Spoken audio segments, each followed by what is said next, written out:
Good afternoon. We're back here at TB's cabin. I'm TB and I'm still working on my machete handle now. I'm fixing to cut it off here at the length I need, and then we're going to work it down to fit my machete, and I've got to drill it out to slip up over the machete handle, and we hope this works.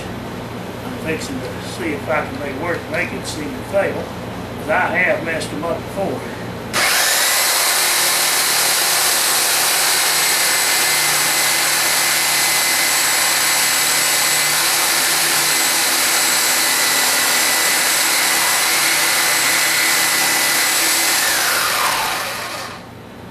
Sawdust on that old hickory.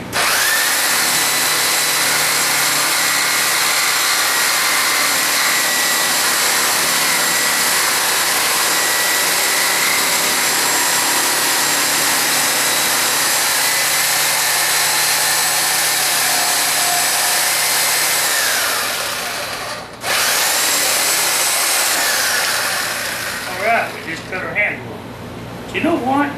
I've been going to build me a drill set for quite a while, a bow set for building fire, and we got it right here. All we have to do is cut a small notch out in it with a rasp, which is what I prefer to use.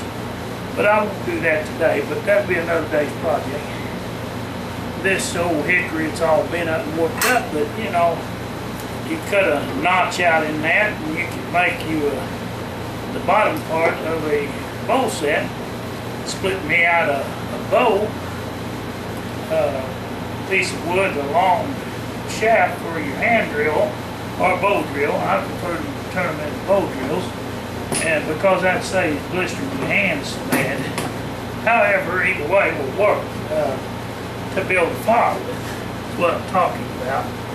Now I want to get this back up here and get back to the project at hand, but that's just a powerful thought I had. See, though, I did cut it a little mighty crooked, but I can work that down.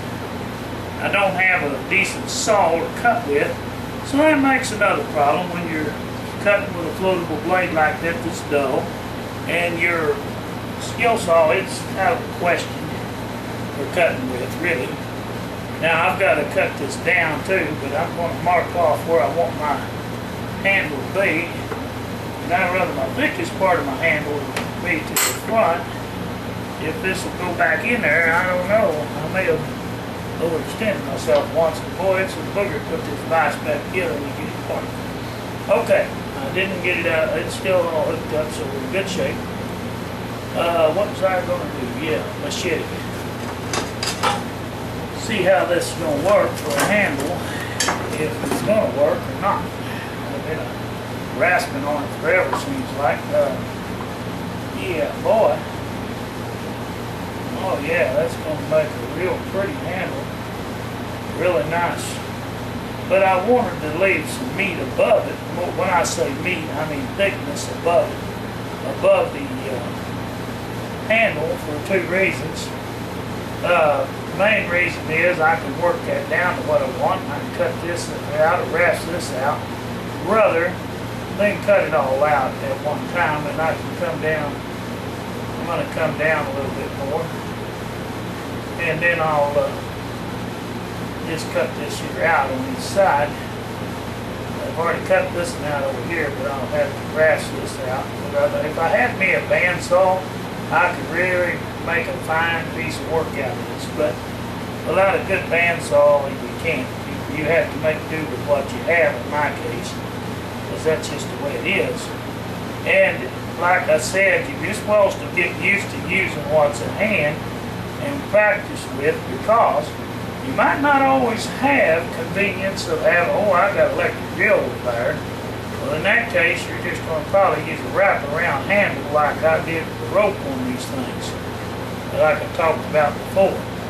When I say a wrap-around tie-on handle, it's just a rope wrapped around the handle to give you some protection on your hand in the bush, because you might not even have a way to split out the handle in the bush. That's what we don't know. Sometimes we do. That's why I'm saying it's best to prepare ahead. Like right now, while you got power tools, if you do, it's assuming you do, and you wanted to have you some knives made, it's either you build them yourself or you hire somebody.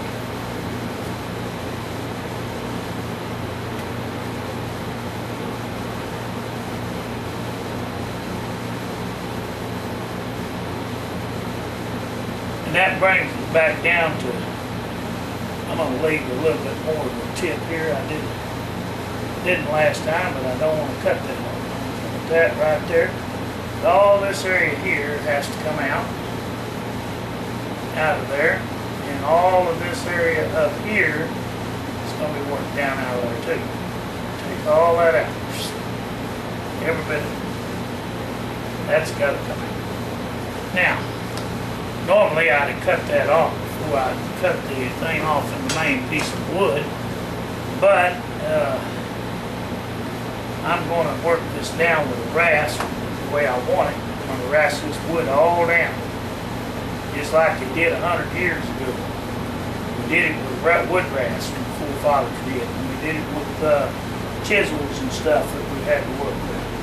Now in this case, I'm not going to chisel out and make two sides to this. I'm not wanting to. I'm going to try to drill out the centerpiece here, all of this, because, well, let's see now. Let me do some thinking here. We got to look at this way too.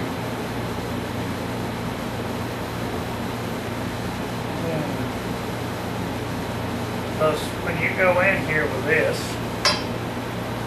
I'm going to have to go from the rear, pushing it on over that. So I'm going to have to leave. If I cut that out, I'm trying to see how I do this. I'm going to have to drill that out and leave quite a bit of wood down through there, because that's got to go all the way back into here. That's my game plan anyway.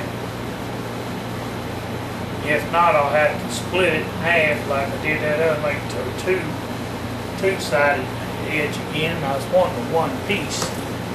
One piece will overlap over the whole thing would be much better. So here's what I'm going to do right now. I'm going to get my drill bit, and I'm going to put this back in the vise, and I'm going to drill this out where it's got to be so that it'll slip over it. Get this run back down. Then we can work down wood. I like to have plenty of meat on there while I'm drilling the holes, so you don't drill out the side or something like that. You got to drill this stuff pretty straight. And it's not easy when you're looking down a crooked doggone piece of wood. Okay. This is what I'm talking about now.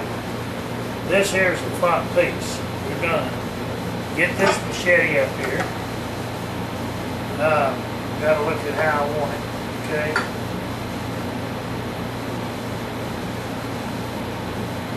We've got this up here is the top. This is the bottom. Fine. Now, I'm gonna need to measure this piece right here, because that's the widest point, and then we'll have to work it back down, because it's got to be wide to slip through here all the way down. Yeah, the way I want it. Okay.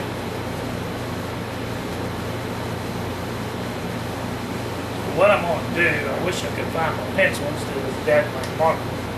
This marker is so wide when you make a mark, it can mislead you when you're marking on spines, on fine cut. I'm looking for my pencil now. I know I had one here last night. Now, what have I done is the million-dollar question.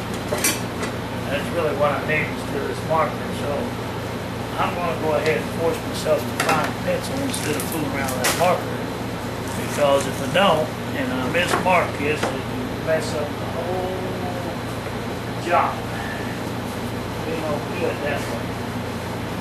I'm going to make this right here, real good set. No mark over here. Well, like I was talking about making knives, come to think of it, if any of you